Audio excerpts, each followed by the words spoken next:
How to transfer crypto from Coinbase to Coinbase Wallet.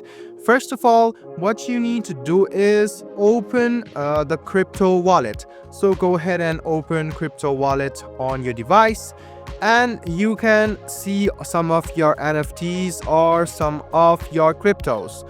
So go ahead and find some of your cryptos, tap on it, and you can see the option of receive. Go ahead and tap on receive, then copy the address. Once you are done, now you should open the Coinbase app. Go ahead and open Coinbase. As it opens up, you can see the option of transfer on the bottom right hand side. Now to transfer crypto from your Coinbase to your Coinbase wallet, just go ahead and tap on transfer, then tap on send crypto, which is on the top. Go ahead and tap on send crypto.